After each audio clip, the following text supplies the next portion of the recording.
sekalian. Alhamdulillah, teman-teman yang ikut. Nah, adik-adik saya,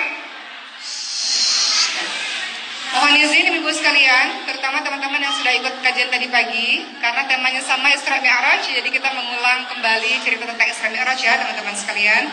Baik, ahlan wa sahlan, selamat datang di pesantren Tahfidz Maskanul Hufadz, ibu-ibu semua. Yang mungkin bagi sebagian besar ibu-ibu udah bolak-balik ke sini ya Bu. Maskanul Hufadz ini milik kita bersama, milik umat ya. Ini juga dibangun atas dana umat sehingga kita gunakan untuk umat juga. Baik, kayaknya kita perlu ngaji dulu nih supaya kita lebih hening, boleh ya Bu ya? Al-Fatihah saja lah ya. Ya, karena kalau enggak masih ada yang ini nih, ada yang saling bercerita. Kita boleh Al-Fatihah, setelah itu kita akan mulai masuk ke dalam materi kita tentang Isra Mi'raj. A'udzu billahi minasyaitonir rajim. Bismillahirrahmanirrahim. Alhamdulillahi rabbil alamin. Ar-Rahmanir Rahim. Maliki yaumiddin. Iyyaka na'budu wa iyyaka nasta'in. Ihdinas siratal mustaqim. Siratal ladzina an'amta 'alaihim ghairil maghdubi 'alaihim waladdallin. Amin. Masya Allah. Baik, teman-teman yang dirahmati oleh Allah Subhanahu wa Ta'ala, alhamdulillah sampai hari ini kita masih diberikan nikmat hidup. Hidup itu harus kita syukuri, ya Bu ya. Seperti yang kita tahu dan kita sering ulang-ulang, banyak sekali kematian-kematian mendadak sehingga nikmat bisa bernafas sampai hari ini adalah sesuatu yang sangat kita syukuri.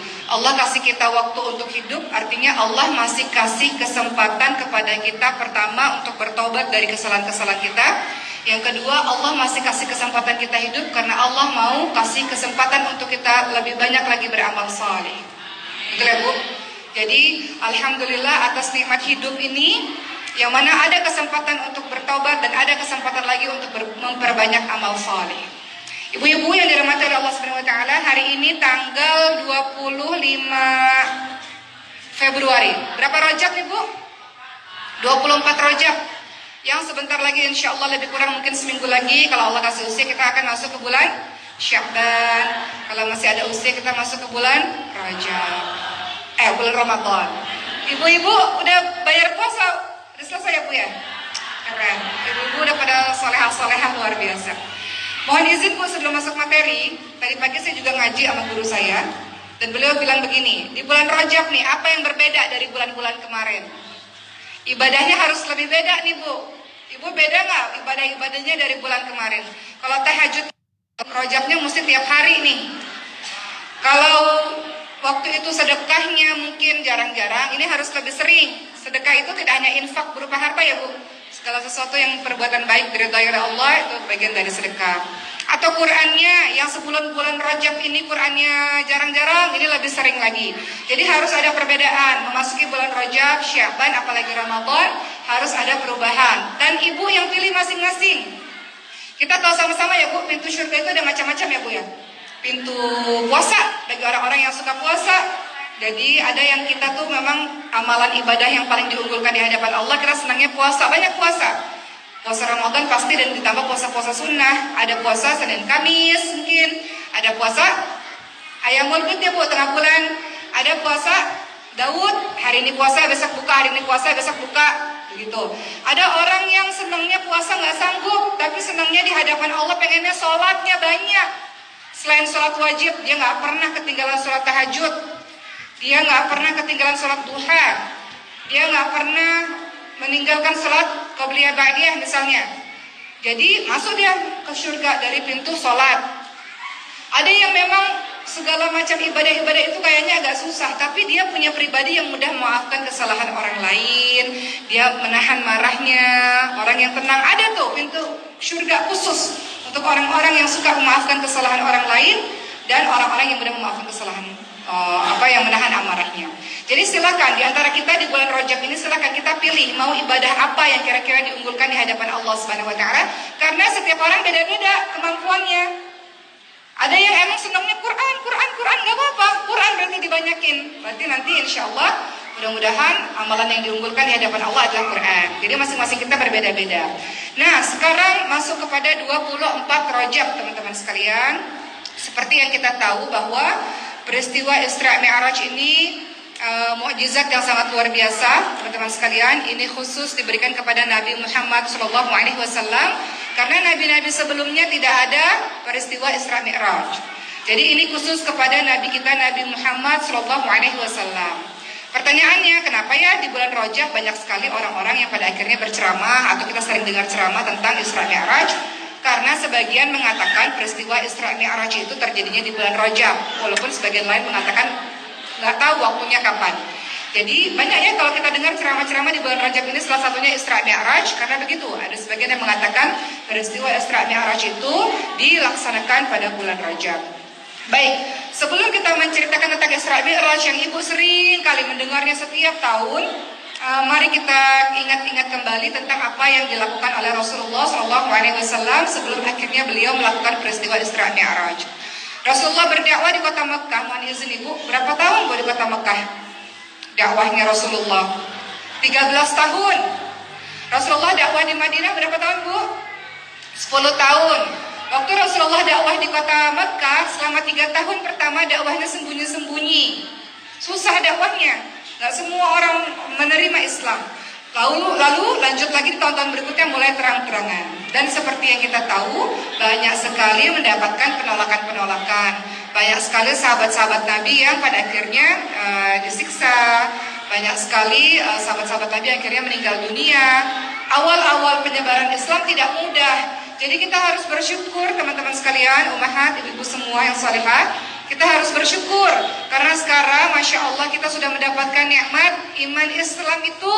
Dikala dulu Rasulullah SAW dan para sahabatnya berjuang agar Islam bisa sampai kepada kita.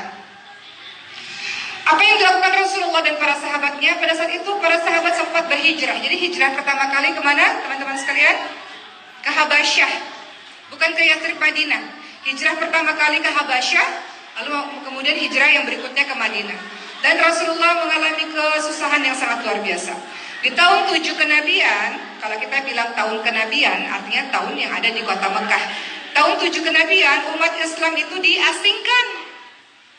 Gak boleh lagi tinggal di kota Mekah ini, diasingkan. 3 tahun lamanya mereka tinggal diasingkan, susah makan, susah minum, susah segala sesuatu. Sehingga banyak orang yang jatuh sakit akhirnya meninggal dunia. Siapakah yang meninggal dunia? Di tahun antara tahun 7 sampai tahun ke-10 kenabian itu yang disebutkan di dalam Islam sebagai tahun kesedihan. Ibu-ibu, kalau siapa yang meninggal Bu? Pamannya Rasulullah namanya Abu Talib dan istrinya Rasulullah SAW namanya Siti Khadijah binti Khuwailid radhiyallahu anha. 2 orang meninggal dalam waktu yang berdekatan. Sedih nggak? Sedih. Kenapa Rasul sedih sekali? Karena bayangkan Abu Talib ini adalah orang yang menjaga Rasulullah sejak Rasulullah kecil. Rasulullah kan yatim, teman-teman sekalian. Kemudian diasuh sama ibunya, Siti Aminah sampai usia 6 tahun. Setelah itu ibunya juga meninggal dunia. Yatim piatu Rasulullah SAW itu. Kemudian diasuh oleh kakeknya, yaitu Abdul Muttalib sampai usia 8 tahun. Setelah itu kakeknya meninggal dunia. Diasuhlah oleh pamannya Abu Talib. Jadi Abu Talib ini adalah orang yang mengasuh Rasulullah dari Rasulullah kecil, remaja sampai besar, mendampingi Rasulullah, membela Rasulullah. Gak mau kalau keponakannya ini diperlakukan tidak baik oleh orang-orang kafir Quraisy. Itu pembelanya adalah Abu Talib. Jadi ketika Abu Talib meninggal dunia, terlebih Abu Talib meninggal dunia dalam keadaan tidak mengucapkan kalimat La ilaha illallah, Rasulullah sangat sedih. Beberapa saat kemudian, dikatakan berapa hari atau berapa bulan kemudian, istrinya menyusul. Siapa istrinya? Siti Khadijah radhiyallahu anha, istri yang paling dicintai Rasulullah SAW. Istri yang satu-satunya menjadi istrinya Rasul selama hampir 25 tahun, yang selalu mendampingi Rasul dalam keadaan suka dan duka. Mudah kan bagi kita ibu-ibu sekalian dan bagi saya, mudah bagi kita dampingi suami kita saat suami kita ada, suami kita kaya raya, suami kita sehat, suami kita hebat, itu mudah kita mendampingi. Tapi nggak semua istri bisa mendampingi suami pada saat suaminya sakit, pada saat suaminya jatuh miskin mungkin, pada saat suaminya susah. Tidak semua istri. Padahal kalau Siti Khadijah mau, ingat Siti Khadijah ini seorang pedagang kaya raya yang luar biasa. Banyak laki-laki yang mau dengan Siti Khadijah, tapi Siti Khadijah tidak memilih untuk tinggal di rumahnya dan berenak-enak. Tidak, Siti Khadijah memilih mendampingi suaminya pada saat dalam perjuangan dakwah dan pada saat umat Islam diisolasi, diasingkan. Siti Khadijah memilih untuk setia bersama Rasulullah SAW.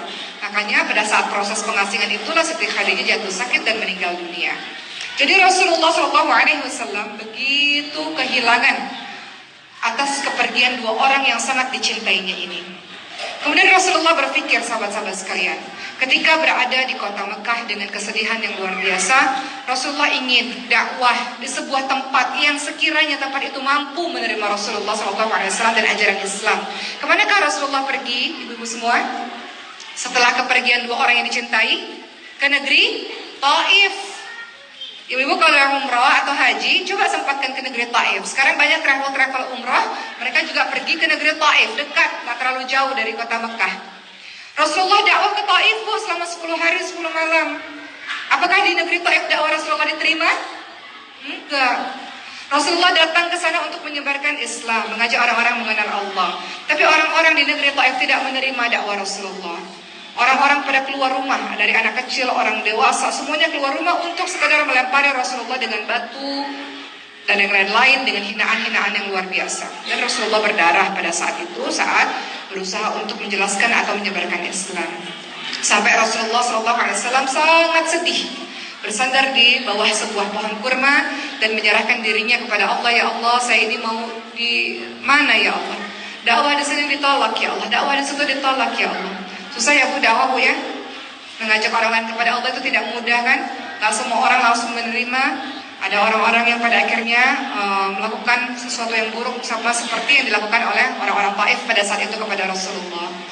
Apa yang dikatakan berikutnya? Malaikat kemudian marah dan malaikat mengatakan, ya Rasulullah, angkat saja tanganmu agar engkau minta kepada Allah agar malaikat penjaga gunung menghancurkan orang-orang Taif yang telah bertindak tidak baik kepadamu. Tapi Rasul pemaaf. Rasul katakan orang-orang Taif, orang-orang yang tidak tahu. Dan Rasul berharap agar ada anak keturunan di negeri Taif yang pada akhirnya memeluk agama Allah Subhanahu wa Ta'ala. Itu adalah buah manis dari sikap sabar dan memaafkan, mudah memaafkan kesalahan orang lain. Makanya ciri orang bertakwa dalam surah Ali Imran 133 sampai 135, salah satu ciri orang bertakwa itu adalah mudah memaafkan kesalahan orang lain dan menahan marah.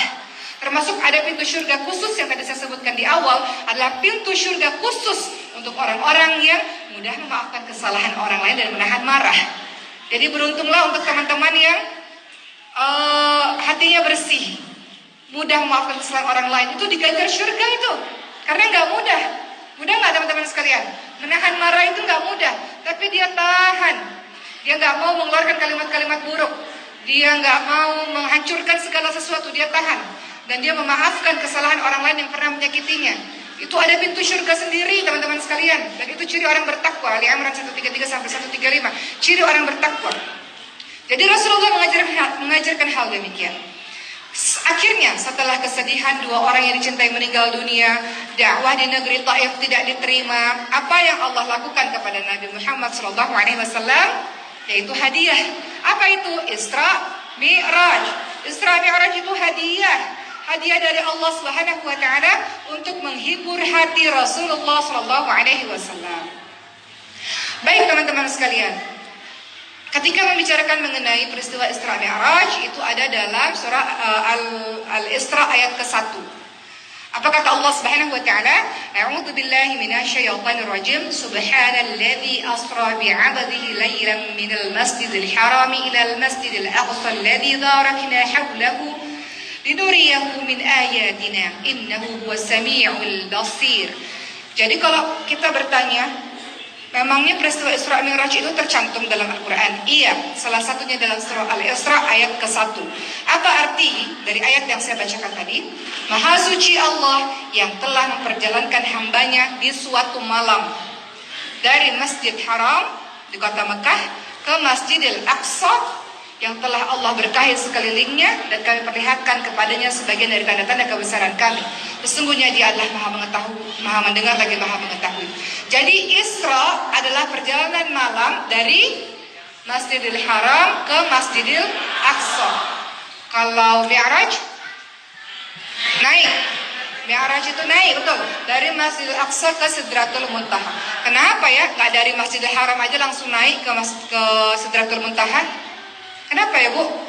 Menurut Ibu? Karena ada sesuatu di Masjidil Aqsa. Allah gak pengen kita lupain Masjidil Aqsa. Allah pengen kita peduli pada Masjidil Aqsa. Allah pengen kita peduli kepada teman-teman kita di Palestina. Makanya Allah buat Nabi Muhammad SAW gak langsung naik. Langsung naik itu bisa aja. Bisa aja. Tapi Allah ingin kita peduli dengan masjid ketiga itu. Tidak hanya sekedar Masjidil Haram di Mekah, Masjid Nabawi di Madinah, tapi juga Aqsa. Jadi kalau ada teman-teman kita yang membicarakan tentang Palestina, ikuti perkembangannya. Ini nasihat buat saya juga. Lakukan sesuatu.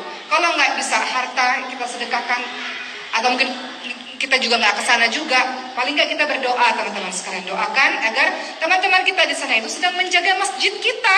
Betul kan Bu? Mereka itu frontliner, orang yang membela Masjid Al-Aqsa di garis terdepan, yang berhadapan langsung ya di garis terdepan untuk menjaga Masjid Al-Aqsa. Kita kan berdoa saja, atau kalau ada harta kita berikan harta kita untuk perjuangan teman-teman di Aqsa. Jadi begitu. Kembali lagi pada peristiwa Isra Mi'raj, teman-teman sekalian. Peristiwa